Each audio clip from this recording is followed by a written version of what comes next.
I cannot believe what I just witnessed as the Winnipeg Jets absolutely curb stomped the Boston Bruins in a game that shocked everyone. We saw tons of fights. We saw Logan Stanley. We saw the recently called up Winnipeg Jet have a goal. You see the coaches going at it.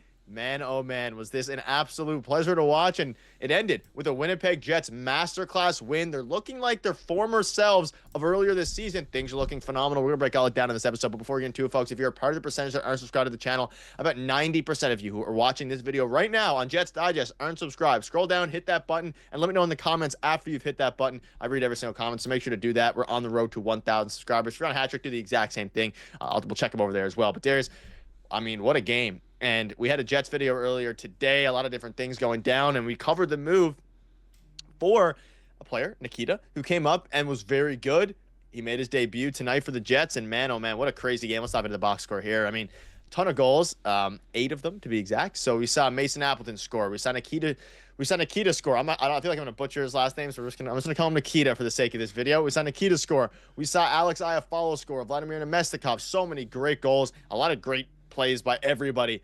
Complete game from the guys here tonight. Darius, what a crazy game. We saw the coaches get into it. We saw the fights go down, and not one fight, not two fight, not three, multiple fights tonight. And it was an interesting game, and I just want to get your thoughts on it. And shout out Logan Stanley for getting in several fights, and you can see that there, 15 penalty minutes. I know a lot of Jets fans hate him, but I mean, if you're gonna play bad, at least play bad with some fight. Yeah, at least he fought tonight, right? And making himself useful in that way. And sometimes, hey, that's the case, right? But obviously, that wasn't the reason that the Jets won this game. The reason that they won this game is because their big dogs came to play again. And they haven't been the last couple of games in the last couple of weeks. They've been sputtering a little bit, but in this one, they came to play. And the Bruins have been struggling. This was a bad game for the Boston Bruins, but Mark Scheifele on the board with 2 goals here. No goals from the defenseman, which is pretty interesting because, you know, the offense from their defense was also a big story heading into this season, or at least, you know, on their winning streak when they had that earlier this season.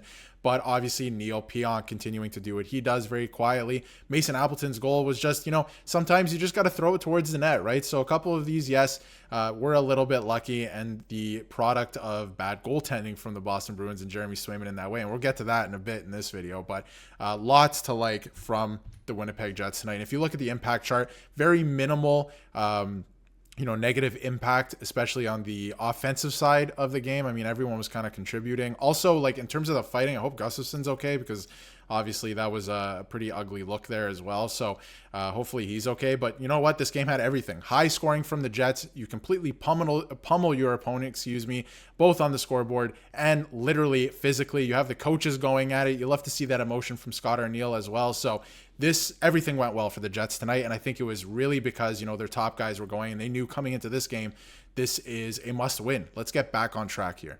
Yeah, and now they've managed to squeeze out a couple wins in a row. They're starting to look a little bit better. You can see Scheifele spearheads the impact chart. Kyle Connor played well, gave Larry Nikita Shibrikov, hopefully I pronounced it right, played well. And you're looking at it, and yeah, he's been looking very good. And obviously, everybody on the team has been looking very good in the past couple of games, but especially this game. Like, it's one of the games where the offense was so dominant that everybody played well, even Connor Hellebuck. And we got to see, of course, Ville Heinola. We got to see Logan Stanley, their pairing, which is interesting. Heinola got 3, you know, he's a +3 tonight with a shot on goal. So he had some positive impact as well. That kind of, you know, goes with the impact chart. He was the 4th on the team in the impact chart there, which is actually very intriguing. Again, the impact chart isn't a be-all, end-all thing, but in a game that saw a bunch of different things, and the Boston Bruins have been playing better as of late. The crowd was even getting on them. You see the Jets fans seated behind the Bruins goalie, Jeremy Swayman, are chanting U.S. third string after Boston goalie gave up 6 goals. Jake Ottinger heard U.S. backup on November 9th in a 4-1 loss at Canada Life Center. I mean,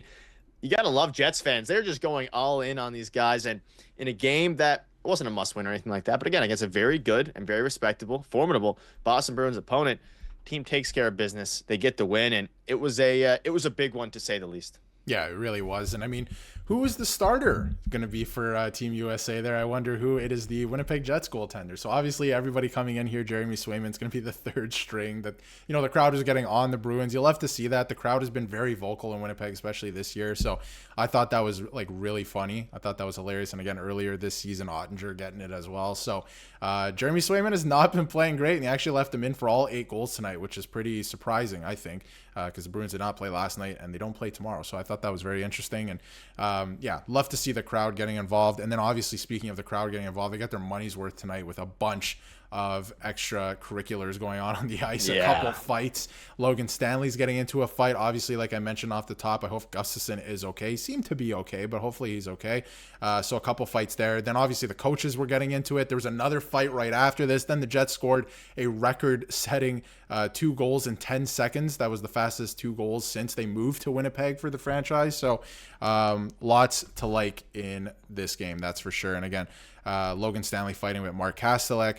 Obviously, 2 big boys going at it there, so that was crazy. And then the 2 coaches yelling at each other, and obviously that was pretty crazy. But Nick, what do you think? Like, this was a really good pushback from the Winnipeg Jets. Like, we've seen them, again, they've been struggling the last couple of weeks, and their scoring has kind of gone away. And in this game, you get everything. You get a good performance from Connor Hellebuck. You get your scoring back. And the physicality is there. They were not being pushed around. There was a couple fights. So I think this game had the whole package, and this was a really good pushback game for the Winnipeg Jets. Yeah, the team has been off to a bit of a rocky month of December and late November, but I mean, you couldn't have asked. I don't know if you could have painted a better game. We discussed it in the video earlier today about how their team is starting. You mentioned it. They're starting to play a little bit better, and they're definitely more on the side of how they were at the first half of the year compared to the second half and how they've been playing since. And I mean, they saw it tonight. And again, this isn't a game without Nikolai Ehlers. It's in a game without, I mean, obviously Dylan Sandberg's been out for a very long time, and he's going to be out for a very long time. So it's like, it's trying to figure out how this blue line and how this core is working out alongside Logan Stanley and Ville Heinola. And they looked pretty solid tonight. Neil Pionk had another great game. Even Hayden Fleury's out there throwing the assist up. So it's solid, and Mark Scheifele is doing what he does, and maybe this is a sign that he's feeling better now. And obviously, he didn't want any rest during his little injury, and he was dealing with it. He looked a little bit better out there tonight, still lingering at times, but he had 2 goals and an assist in 20 minutes. Like, he looked better. I think the team is starting to look better, and also an honorable mention, or an honorable shout out, I guess, to Gabe Vilardi. Again, it's been one of the most steady players this season. You could argue he's been the steadiest player alongside Kyle Connor, who also had a great game, but of course, Nikita Shibrikov, I mean, you send down Brad Lambert, you call Nikita Shibrikov up, he scores a goal, he scores an assist, he only plays 12 minutes, he was on that second line to start the game, so I don't know, I love the way that everybody played, and ultimately I think they're going to translate, and shout out to Connor Hellebuck as well, steady like usual, but much needed win, and I'm glad that I got to witness all these ridiculous fights. Yeah, back on track for the Winnipeg Jets. It's really good news if you're a Jets fan. And again, on Shibrikov as well, he's a goal a game in the NHL right now. He played a game, obviously, before this season. He scored in that game. He scores again in this game, puts up a couple points there. So doing his job in the NHL. And we talked about it, earlier today, the move for him, obviously being called up for Brad Lambert. I think it was more about Lambert getting some more reps in the AHL and feeling more confident about himself. But, the fact that they're doing that while, Shibrikov comes up and he gets a goal tonight, that's really great, right? He contributed tonight, and that's fantastic. Again, his goal with, I believe it was the 8-1 goal, so not a huge difference maker or anything like that, but it was a good shot, and he's getting involved in the offense, so love to see that from obviously the call-ups, and you're going to need that as these games go on, because this happened tonight. It was a great game. They outscored their opponent heavily, obviously outchanced them.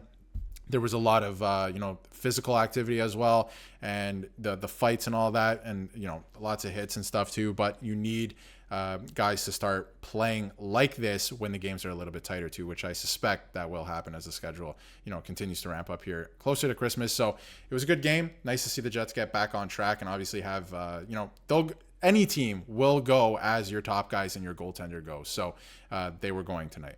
And a nice game for Shibrikov to get, acclimated to the Winnipeg Jets style of hockey. But that'll wrap it up. Let us know down below what your thoughts are on this. It's going to be interesting to see what they do next. We'll keep it up to date on that. See you guys later.